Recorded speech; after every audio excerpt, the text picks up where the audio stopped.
The town of Dry Hollow lay parched under a bleached sky, its streets etched with dust and resentment. The sun bore down mercilessly, warping the signs that hung above the saloon, the general store, the blacksmith's forge. On the cracked boards of the courthouse steps, a man in a battered brown suit adjusted his hat and unfurled a parchment, clearing his throat with exaggerated ceremony. By order of the late Randall Callahan's estate, the auctioneer announced, voice ragged and sunburned, his properties, holdings, and all dependents are hereby offered to the citizens of Dry Hollow and surrounding counties, effective this day. Murmurs rippled through the gathered crowd, men shifting their weight, women fanning their faces, boys and old men spitting tobacco into the dirt. Tied to the post near the steps like a forgotten horse stood Lena. She was barely more than a silhouette against the courthouse, wrapped in a threadbare black shawl, a faded gray dress hanging loose over her frame. Her hands, bound delicately in front of her with frayed rope, trembled against the heat. The bruises at her temple were yellowing but visible. Her dark hair clung damply to her face, matted and tangled, a halo of shame and defiance. She kept her chin lifted.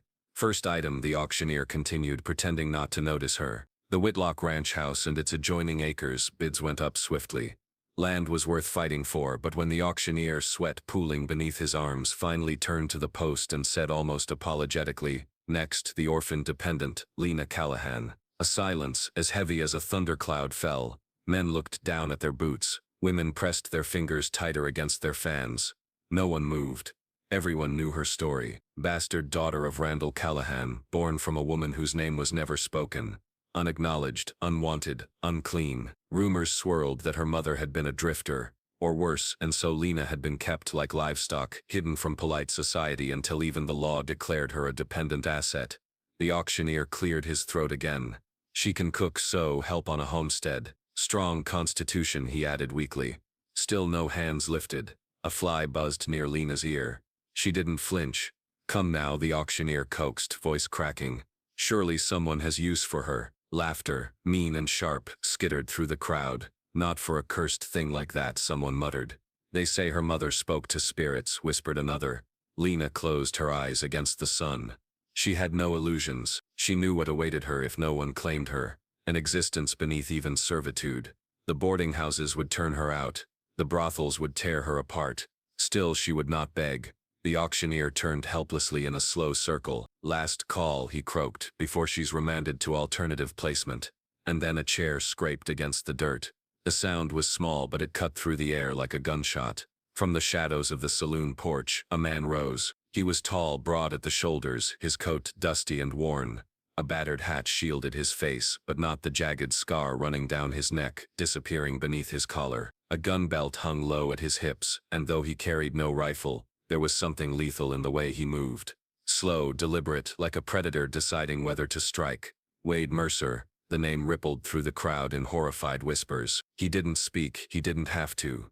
He lifted a hand, fingers curling once, an unmistakable gesture of claim. The auctioneer paled visibly. You mean to bid, sir?" Wade said nothing. The auctioneer swallowed. "Very well, $1. No one countered. The gavel came down with a hollow crack. "Sold." The crowd parted like water as Wade strode forward.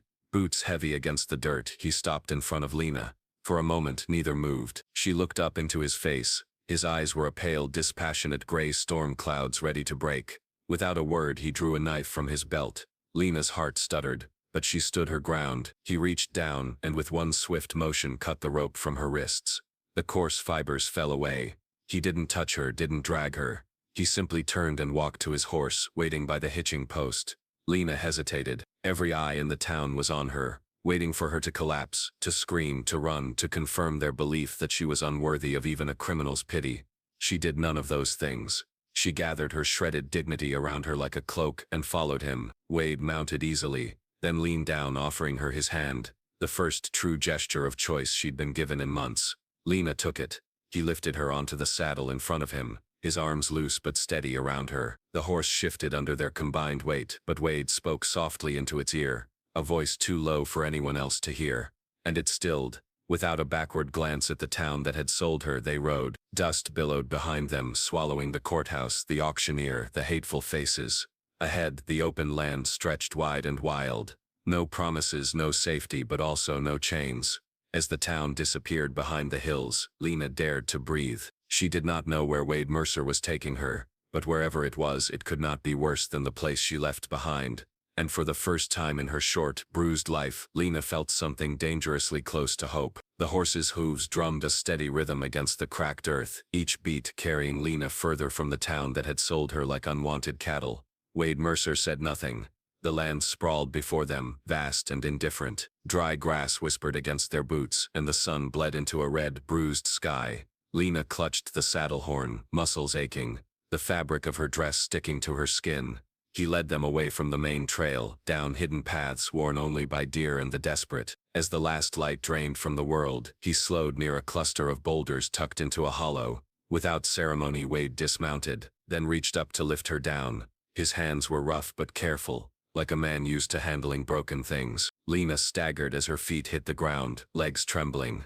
She caught herself before falling. Still silent, Wade led the horse to graze and returned with a blanket and a small tin of beans. He struck a match against the heel of his boot and lit a tiny fire, its light barely enough to keep the dark at bay. He tossed the blanket toward her, an offer, not an order. Lena draped it around her shoulders, feeling its coarse warmth seep into her bones. She watched him as he ate sparingly from the tin, offering her the rest without looking up. She took it. Hunger outweighed pride. Around them the desert sang a low mournful song, the wind threw stones, the distant call of an owl. Wade leaned back against a rock, arms crossed, face shadowed. His eyes, when they caught the firelight, were unreadable. Lena wanted to speak, to ask why he had claimed her, what he wanted if he would expect payment she couldn't give, but fear stitched her lips shut. Instead, she lay on the earth, wrapping the blanket tighter, staring up at a sky thick with stars. The ground was hard. The night air bit at her exposed skin. But for the first time in months, no one stood guard over her. No locked doors, no whispered bargains made over her head, only silence, and a man who treated her like a person, instead of property. Sleep came in fitful bursts, broken by the crackle of the dying fire and the occasional snort of the horse.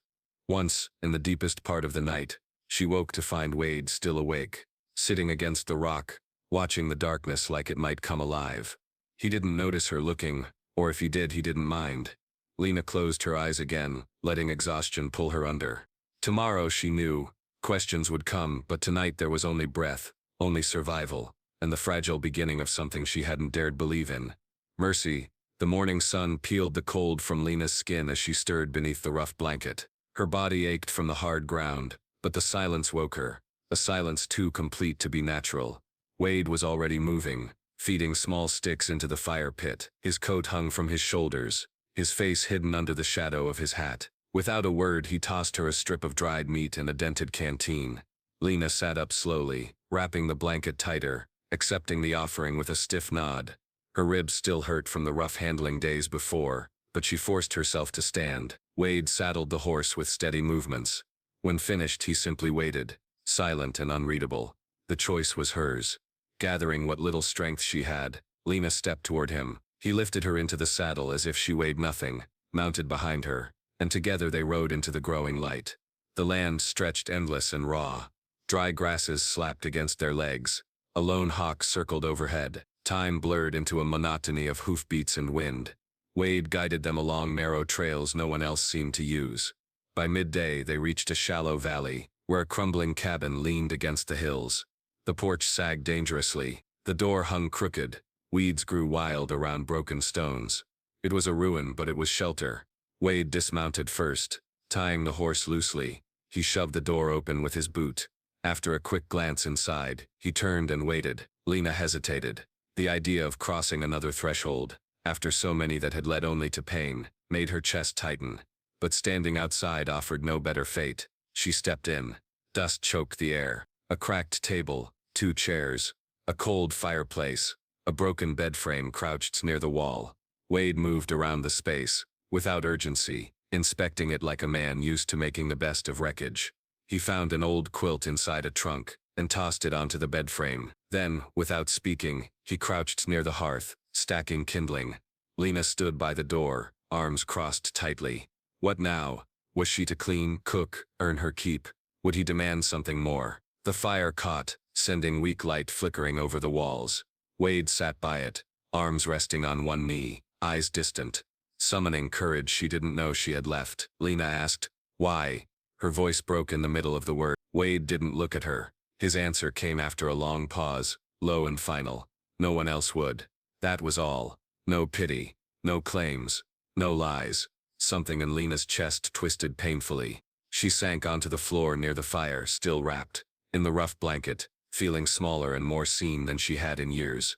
The wind rattled the loose shutter, but inside the silence wasn't heavy anymore. It was shelter. A beginning not of trust, not yet, but something quieter and older. The simple act of surviving together. Lena closed her eyes, the fire's warmth washing over her battered spirit. Maybe beginnings didn't need grand words. Maybe they only needed someone willing to stay when the world turned away. The next morning, Lena woke to the smell of smoke and the soft clatter of wood being stacked. Wade was outside, splitting logs with a steady, brutal rhythm. Each swing of the axe was deliberate, a conversation between man and tool that required no words. The horse grazed lazily nearby, unconcerned. Lena pulled the quilt tighter around herself and sat up. Her muscles ached, but there was a different weight inside her chest now, something unfamiliar. Not fear, not yet hope. She pushed herself to her feet and crossed the cabin carefully. The floor creaked under her bare steps, but the walls held. It was more than she had the day before. Near the hearth, a battered tin cup weighted with clean water. A small loaf of bread sat next to it, wrapped roughly in cloth. Wade had left it without announcement. The silent offering struck her harder than any speech could have. She ate sparingly, savoring each bite. The bread was rough, but it tasted of something she hadn't felt in a long time. Care without demand. When she finished, she stepped outside, the quilt still draped around her shoulders. The morning was crisp, the sun barely warming the dry ground. Wade didn't acknowledge her immediately. He simply split another log, then another, his movements efficient, almost meditative. Lena watched him in silence, unsure if she should speak or remain invisible. Finally, she moved to gather the chopped wood, stacking it near the cabin wall. Wade's eyes flicked toward her once, a glance so brief most would have missed it. But there was no anger in it, no reprimand, only something like acceptance. They worked together without words. She carried, he chopped. The pile grew steadily. By midday, Lena's arms trembled from the effort, but she didn't stop. The ache in her muscles was a kind of proof that she was still here, still capable of something beyond surviving. When Wade finally set the axe aside, he handed her another piece of bread without comment. They sat near the broken porch, eating in the thin shade, the quiet stretching comfortable between them. Lena dared a question. "Did this place belong to you?" she asked, voice low. Wade wiped his hands on his trousers and stared at the horizon. For a moment she thought he wouldn't answer. Then he said, "Used to." 2 words, heavy enough to fill the whole valley. Lena swallowed. She didn't push further. Some wounds didn't need reopening to prove they existed. As the afternoon wore on, they repaired what they could. Wade reinforced the door with scavenged wood. Lena swept years of dust and dirt from the cabin's corners. Neither asked for help, neither offered thanks. It wasn't necessary. When evening came, Wade lit the fire again. Lena sat near it, watching the flames dance. She realized she hadn't thought of Dry Hollow all day, hadn't thought of the auctioneer, hadn't thought of the sneering faces. Only here, only now. Wade sat across from her, polishing a rifle with slow, methodical movements. His scarred hands moved with a tenderness that surprised her. Outside, the wind howled across the valley, but inside the fire crackled steadily, holding the rough night at bay. Lena drew the quilt tighter around her and let herself breathe. She didn't know what tomorrow would bring, didn't know if Wade Mercer would keep her here, or if he would decide she was too much weight to carry. But tonight she was not chained, not caged, not forgotten. Tonight, 2 broken souls shared a roof, a fire and a silence that spoke louder than any promise. And for Lena, it was enough. The days settled into a rhythm neither of them spoke aloud. At sunrise, Wade would ride out alone, disappearing into the hills without explanation. By midday, Lena would gather water from the nearby stream, patch broken window frames with scraps of canvas, sweep dust from corners the broom barely reached. The silence between them grew familiar, no longer sharp-edged. At night, Wade always returned, and at night they sat near the fire, 2 figures outlined by flickering light, saying nothing, sharing everything. Lena learned to read him in the small ways, the way his jaw tightened before a storm rolled in, the slight lift of his hand when he approved of something she fixed. Wade spoke the language of survival, and she was beginning to understand. But even here, in this forgotten hollow, the outside world crept closer. It began with a horse's whinny, distant and sharp. Then 3 nights later, Lena noticed tracks near the stream, boot prints too deep and too fresh to be Wade's. She told herself it was nothing. Animals, travelers passing through. But unease lodged itself under her skin, refusing to leave. Wade noticed it too. One evening, after returning later than usual, he spent long minutes studying the horizon before stabling the horse. His eyes, always cautious, had turned darker, more alert. He didn't say anything. He never did. But that night he placed his rifle within easy reach of the hearth before sitting down. Lena lay awake long after the fire had burned low, listening to the wind rattle the loose shutters, listening to Wade's even breathing from across the room. She thought of the town they had left behind, the men who had sneered, the women who had turned their faces away. She thought of what might be coming after them. It wasn't just fear of strangers that gnawed at her. It was the fear of losing what little they had built, the fragile piece stitched together from silence, labor, and the simple, stubborn act of staying. The next morning, Wade left earlier than usual, his rifle slung over his back. Lena watched him ride out, a knot tightening in her chest. All day she worked restlessly, patching a torn blanket, sharpening the old kitchen knife until the blade gleamed. The sun dragged itself across the sky slower than usual. When dusk fell and Wade still hadn't returned, she paced the small cabin, the wooden floorboards creaking under her bare feet. She didn't light the fire, she didn't dare. Instead, she sat by the window, the old shotgun Wade had cleaned resting across her knees. Hours passed. The stars wheeled above, cold and distant. And then a shadow detached itself from the darkness. Lena's heart leapt into her throat. She tightened her grip on the shotgun, the barrel trembling slightly in her hands. But as the figure moved closer, she saw the familiar cut of the coat, the slouch of the hat. Wade. He moved carefully, glancing over his shoulder once before slipping inside. Only then did Lena let herself breathe. He said nothing as he bolted the door behind him, but his jaw was tight, his shoulders stiff. Danger was closer now, much closer. Wade sat near the hearth, checking the rifle with slow, deliberate movements. His face was carved from stone, but Lena could see the tension beneath the surface. Something or someone was hunting them. And this time silence might not be enough to keep them safe. The wind howled through the broken slats of the cabin, rattling the shutters like skeletal fingers. The fire burned low, throwing uneasy shadows across the room. Wade sat by the hearth, his rifle across his lap, boots planted firmly on the ground. Lena watched him from the cot, the rough quilt clutched around her shoulders. He hadn't spoken a word since returning, but he didn't need to. The set of his jaw, the way his eyes flicked to the door, then the windows, again and again, the way his hand never strayed far from his weapon. It was enough. Outside, the night pressed closer, thick with unseen threats. Inside, the silence between them grew heavier, heavier until Lena couldn't bear it. She swung her legs off the cot and stood, the floor cold beneath her bare feet. Was it someone from town, she asked quietly. Wade didn't look at her. For a long moment, she thought he wouldn't answer. Then, without lifting his gaze from the fire, he said, "Maybe." Just one word, but it opened a door to fears Lena hadn't dared name. Someone wanted her back. Someone thought she still belonged to them. Her throat tight. Wade glanced at her then, a brief flicker of silver-gray eyes meeting hers across the flickering shadows. "You're free now," he said, voice low, certain. It wasn't a question. It wasn't a negotiation.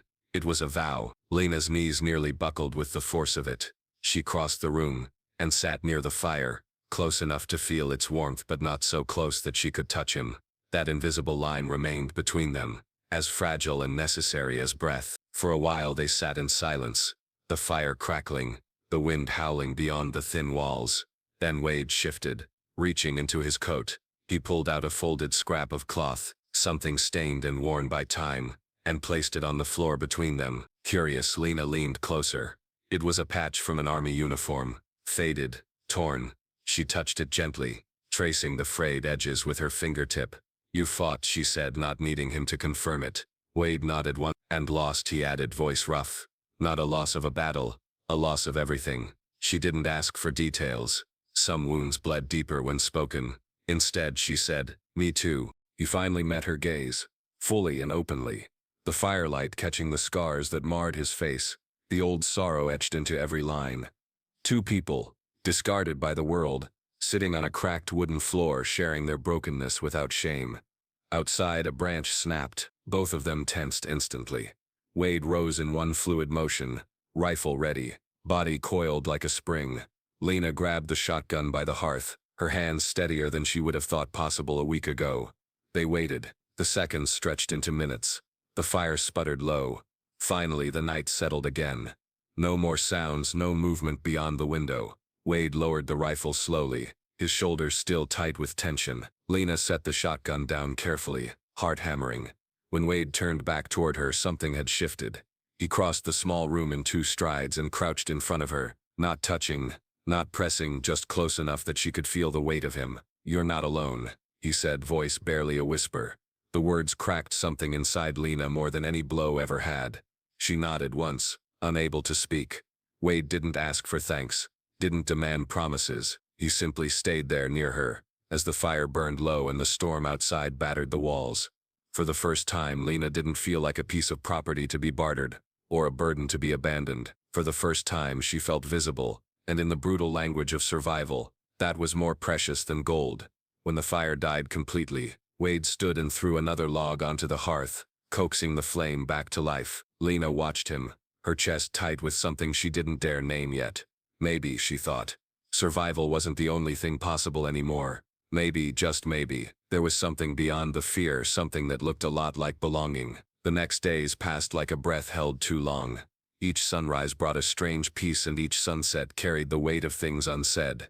Wade worked on the cabin, reinforcing the windows with salvaged wood, setting traps farther out along the trail. Lena helped where she could, mending blankets, preparing food, tidying what little they owned. There was no schedule, no orders barked, only 2 lives moving carefully around each other, like dancers finding a rhythm neither had known before. Sometimes Wade would be gone for hours scouting the valley, checking the traps.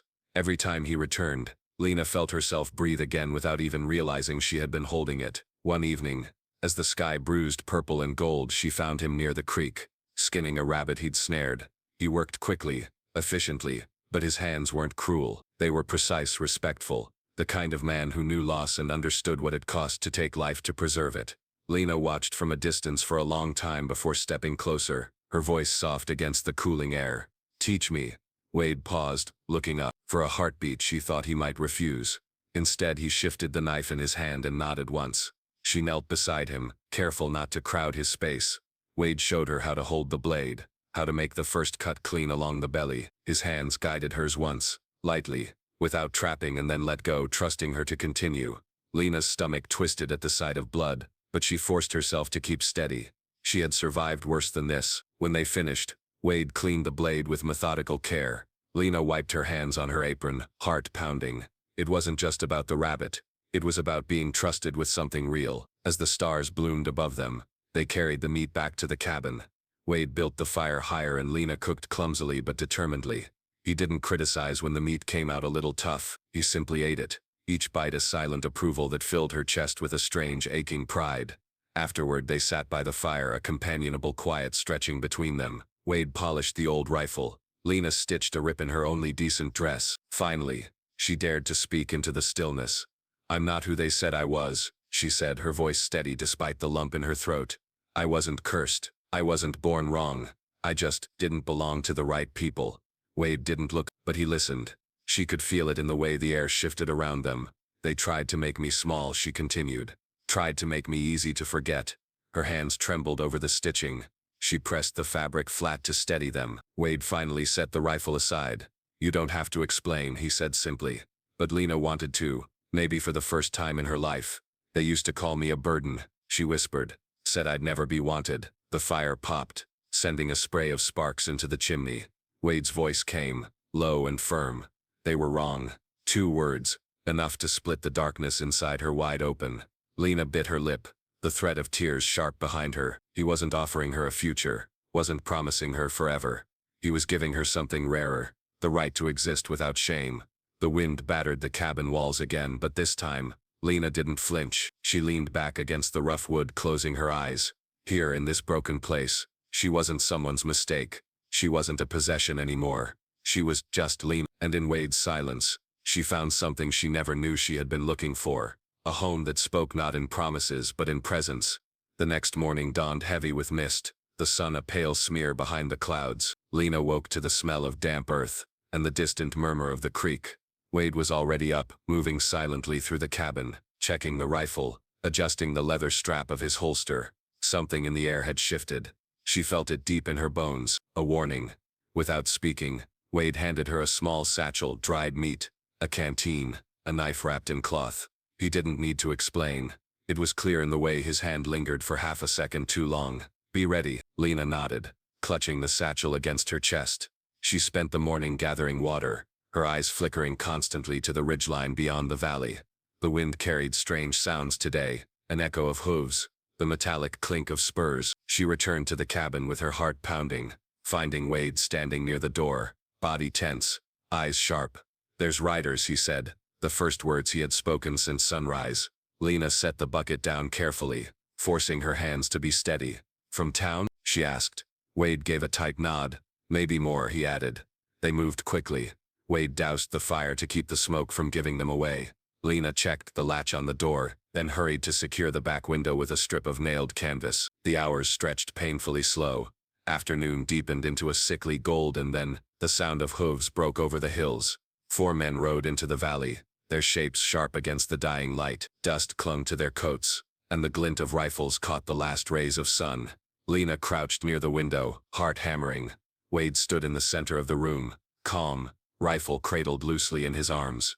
They waited as the riders dismounted. One of the men, tall and broad with a sheriff's badge pinned crookedly to his chest, stepped forward and pounded his fist against the cabin door. "Wade Mercer," the man bellowed.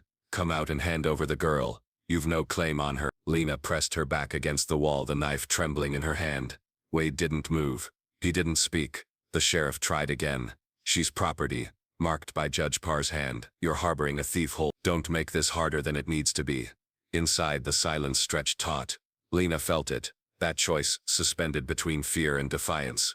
Wade turned his head slightly, just enough to meet her eyes. In that moment, without words, he asked her, "Will you fight for yourself?" Her grip on the knife tightened. Outside, the sheriff cursed and motioned for his men to spread out. Wade shifted his weight, raising the rifle. One way or another, this would end tonight. Lena stood, blood roaring in her ears. She was done hiding, done letting others decide her worth. Whatever happened next, she would meet it standing. Wade gave a short nod, approval, trust, a vow, all in one. Outside, boots crunched against gravel, drawing closer. Inside, 2 souls, battered and stubborn, braced against a world that had tried to erase them. And for the first time in her life, Lena wasn't just surviving, she was ready to fight. The first shot cracked the stillness like a lightning strike. Lena flinched as splinters of wood flew from the door. Wade didn't hesitate. He moved with precision, stepping to the window and firing once, twice, reloading in a smooth, practiced motion. Outside, shouts erupted. Boots pounded against the ground. The sheriff's men scrambled for cover behind rocks and trees. Lena pressed herself against the wall, clutching the knife so tightly her knuckles turned white. Another shot smashed through the thin wall near the hearth. Smoke and dust filled the air. Wade's voice cut through the chaos, low and steady. "Stay low." She nodded, crawling toward the kitchen counter, using it as a shield. From her crouch, she saw Wade's silhouette framed by the broken window, calm, deadly, unmoving. He wasn't fighting for glory. He was fighting because he had something to lose now, because he had someone to protect. Another shot rang out, grazing the window frame. Wade ducked, then returned fire. A grunt of pain echoed from the ridge. 1 man down, but there were still 3 more. Lena's pulse hammered in her ears. She couldn't just hide. Not this time. Quietly, she slipped toward the back of the cabin, where a second door led out to the woods beyond. She remembered Wade's traps, buried snares and hidden pits he had set days ago. Thinking ahead like a man who had lived too long without safety, she just had to lure them closer. Heart thudding, she pushed the door open and slipped outside. The cool air slapped her face, but she forced herself forward, keeping low, weaving through the tall grasses. Behind her, gunfire cracked and echoed. She heard shouts. Someone saw her. Good. She ran, making herself a target, leading 2 of the men away from the cabin and toward the hidden traps. The ground gave way with a sharp snap. Screams split the air as one of the men tumbled into a snare pit, his rifle clattering uselessly to the side. Lena didn't look back. The second man hesitated, and that moment of hesitation cost him. A A single shot rang out from the cabin. Wait, the man dropped where he stood. Breathless, Lena stumbled back toward the cabin. She burst through the door, slamming it behind her. Wade caught her glance, his mouth a hard line, but his eyes flashed something raw and fierce. Outside, the sheriff shouted curses. "You'll regret this, Holt," he bellowed. "You can't hide her forever." Wade leaned his rifle on the window ledge, steady as stone. "You ain't taken her," he called back, voice carrying like a hammer. A beat of silence. Then the sheriff's voice, low and bitter. "This isn't over." Boots scraped against gravel. The last man mounted his horse, hauling the wounded with him. The sheriff cast one last look at the cabin, then turned and disappeared into the dusk. The valley fell silent again. Only the creak of saddles fading into the distance. Only the crackle of a dying fire. Lena sank onto the floor, heart pounding, arms trembling. Wade closed the door quietly, sliding the heavy bolt into place. For a moment, neither spoke. Then Wade crossed the room, crouching in front of her. "You all right?" he asked. Lena nodded, breathless. Tears burned behind her eyes, but she blinked them away. "I didn't want to just hide," she whispered. Wade reached out, hesitated, then brushed a lock of hair from her face with surprising gentleness. "You did." Two simple words, but they landed heavier than any praise she had ever known. She had fought. She had chosen herself, and Wade Mercer, silent, broken and steadfast, had chosen her too. Together they sat on the worn floor of the battered cabin, surrounded by the smoke of battle and the fragile promise of something stronger than fear. Together they had stood against the world, and for the first time Lena didn't feel like a prize to be won. She felt like a partner, an equal, a home worth defending. The cabin smelled of smoke and sweat and old wood, but to Lena it had never felt more like home. Wade finished boarding up the shattered window, hammering the last nail into place. The sheriff was gone for now, but they both knew the world outside would never truly leave them in peace. Still, for the first time, they had carved out a corner of it for themselves. Lena swept the floor, her movements slow but steady, feeling the small weight of survival settle into her bones. Wade glanced at her from across the room. No words passed between them, but something softer lived in his gaze now. A recognition, a quiet invitation. As twilight fell, they sat side by side on the cracked steps of the porch, staring out over the empty valley. The wind tugged at Lena's hair, and without thinking, Wade reached out and tucked a stray strand behind her ear. His touch was clumsy, uncertain. It was perfect. Lena smiled, small and genuine. The first real smile she had felt safe enough to show in years. The stars blinked into existence overhead, one by one. After a long silence, Wade spoke. "You can stay." Simple words. No demand, no expectation, only choice. Lena felt the depth of it like a stone thrown into a still pond, sending ripples through every cracked piece of her heart. She turned to him, searching his face. The scars, the hardness, the quiet hope he couldn't quite hide. "I wasn't planning on leaving," she said.